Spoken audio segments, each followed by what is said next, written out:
Pertama, Tanyo telah membacakan makalah untuk membalikan ajaran kesufian di Bukit Aceh. Jadi menandakan ajaran kesufiannya karena menilai. Jadi dino kagak do, dino kagak. Jadi Tanyo berusaha tamita yang kagak do, tak pukul yang karuno. Tamita yang kagak do, tak pukul yang karuno. Lalu ajaran kesufiannya itu pada masa Sultan Iskandar Muda dan juga pada masa Sultan Syafiatuddin, di mana ulama-ulamanya sebelumnya adalah Abdullah Mansuri dan juga Samsuddin Sumatera dan juga Syekh Abdul Syekh Al-Silkili Anjarabu Al-Silkili. Pada masa itu Aceh cukup berjaya, sehingga Acehnya adalah termasuk negara Islam yang kelima di seluruh dunia. Menurut hubungan Aceh baik dengan Turki dan lainnya pada masa itu. Karena Aceh dapat mengembangkan sayap sampai ke Malaysia, ke Pahang, dan sampai ke Bengkulu. Dan juga negara makmur, aman. Setelah ajaran kesufian telah hilang di Aceh, maka Acehnya terjadi pergolakan. Antara lain terjadi pembunuhan sesama orang Aceh. Tapi kejadian DI hanya berbunuh. Kejadian Aceh Merdeka hanya membunuh saudara itu, sehingga pembangunan terlambat untuk diadakan di Aceh. Tentangnya tidak lagi untuk ingin kejadian berdarah itu di Aceh bersama Tanyo, maka yang ketiga ide dari orang tua sendiri awal untuk mengembalikan ilmu kesufian di bumi Aceh. Dan ulun telah berkuat untuk melakukannya selama 20 tahun. Tapi kalau mengajar itu kan 20 tahun. Menjak dari Ibu Haji hingga ke Calang hingga Melayu terus ke Aceh. Jadi di Cina juga pada awal untuk mengembangkan, tetapi masyarakat tidak dapat hadir, sehingga waktu tsunami itu terhenti sebentar. Tetapi kepada Aceh terus menerus banyak, terus jalan Lumpang tidak lagi pernah jalan Hanali. Ya. Dari Aceh terus menerus untuk mengembangkan perjalanannya, yaitu sampai ke Aceh Utara, Sepiti, ke Timur, kemudian juga sampai ke Malaysia, ke Jawa, Gorontalo, Manado. Makanya Lombok selalu ditentang, dijelekkan, bahkan ada yang mengkafirkan, yang itu hanya di Aceh. Tetapi kalau di Malaysia atau Jawa, Sulawesi, mereka ulama itu sangat bersyukur atas gagasan untuk akan menghidupkan ajaran kesufian. Kenapa terjadi yang demikian? Karena di Aceh, oleh ulama Aceh, hanya dia mengembangkan rukun agama ini 2 saja.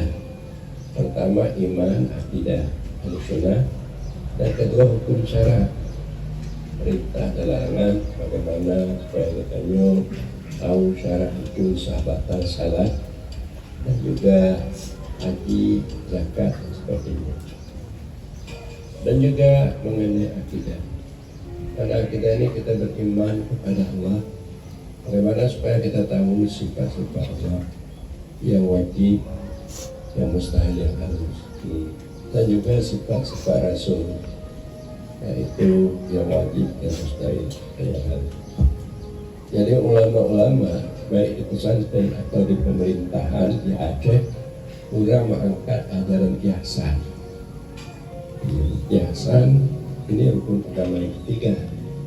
Kalau kita hanya mengerti akidah, cara tidak mengerti ihsan, agama saja belum lengkap. Punya selengke dua boh, pun aja kancah, tapi punya lebok, buah besar. Tadinya karena dua saja yang diangkat, baik di pesantren, di mana-mana, dan juga oleh pemerintah. Yang ada dinas syariat Islam.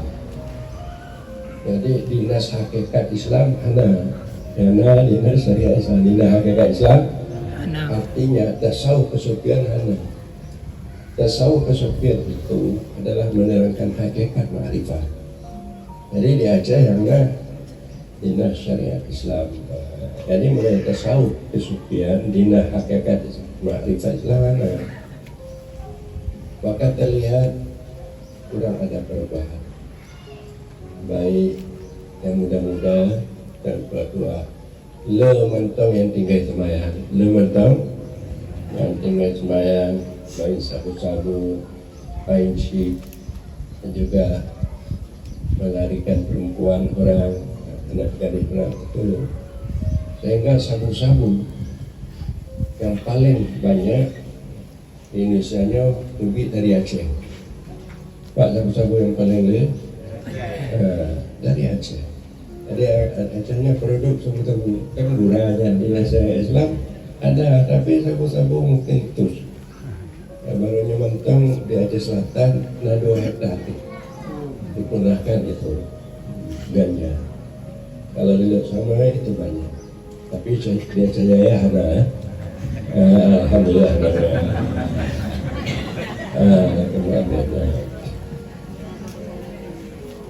Jadi karena ajaran mengenai dengan kesufian atau ihsan atau hakikat makrifat masih dimujamai beritanya ulama-ulama dan masyarakat, sehingga mereka itu menganggap asing. Dan hana dipenuh oleh kamu, dan anjir dipenuh. Kali yang hambat maka terjadi seperti itu.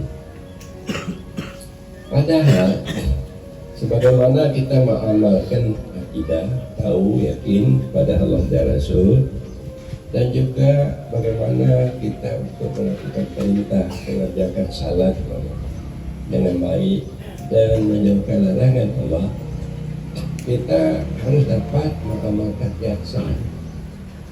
Ini ketiga, ihsan itu kita merasa dekat dengan Allah. Dunia tanya sudah semayang, tapi tanya jauh dengan Allah, semayang tidak mau khusyuk, tegur hati, jadi tidak sempurna. Bila mana katanya hanya berakidah saja, beriman, tidak ada ihsan, maka tanyanya Allah itu jauh menanya. Tapi kalau kita mengamalkan ihsan, di samping kita tahu Allah itu dekat menanya. Karena ihsan itu berdasar kepada hadis Rasul, anta budallah ka'annaka tarah. Engkau menyembah Allah seperti bahwa engkau melihat Allah. Wa ilam takun tarah, jika tidak engkau dapat melihat Allah dengan mata batinmu, dengan mata rohmu, maka kau yakin bahwa engkau dilihat oleh Allah. Yang ajaran kesufian, ajaran ihsan. Kalau tanya aja, tanya kalau Allah. Kalau tanya kalau Allah itu dekat. Keperluan tanya Allah dekat. Jadi maka doa tanya karena Allah dekat tanya cepat kita kalalkan ya Allah. Baik mengenai rezeki, mengenai kesehatan dan sebagainya. Jadi inilah maknanya ada tadi pertanyaan. Anjir dong, mau tasawuf kesufian harus nyebut 30 tahun nilai. Karena padahal makanya hana behan 30 tahun tiuro aja. duk tiro je. Kan kalau tiro je. Karena ihsan, iman, Islam itu sama. Dengan makna bahwa bila mana katanya diwajibkan untuk beriman, diwajibkan juga untuk mengetahui hukum syara fikih, diwajibkan tajwid untuk ihsan, tasawuf dan kesucian. Hatinya memperbagus akhlak dan berjalan hati dan kepada Allah, dikatakan tarikat. Kemudian terlihat cahaya Allah, keberadaan Allah dalam batin dan itu dikatakan hakikat. Tidak terlihat yang lainnya, itu dikatakan hakikat. Jadi dengan harusnya ibu-ibu, baik ibu-ibu sebenarnya dalam beribadah atau luar beribadah, juga kawan duduk umpama, maka diajarkan berzikir. Guna zikir untuknya untuk bisa mencapai maqam ihsan. Ilah pilih bahwa ingatnya paling kurang kami kalau oleh Allah, kalau oleh bahkan hanya pada masanya kalau oleh Allah anda ingat hanya pula ini lako ada lako anu Allah tahu pun dengar lakonya Allah aja anu saja lama pun dengar sehingga tenggelam pandangan batin tanya dengan pengertian panah tanya dari selain Allah dan dari diri itu, maka saya makrifatnya itu masuk. Kata mau ibu-ibu jual tiada pula dia pegah bagok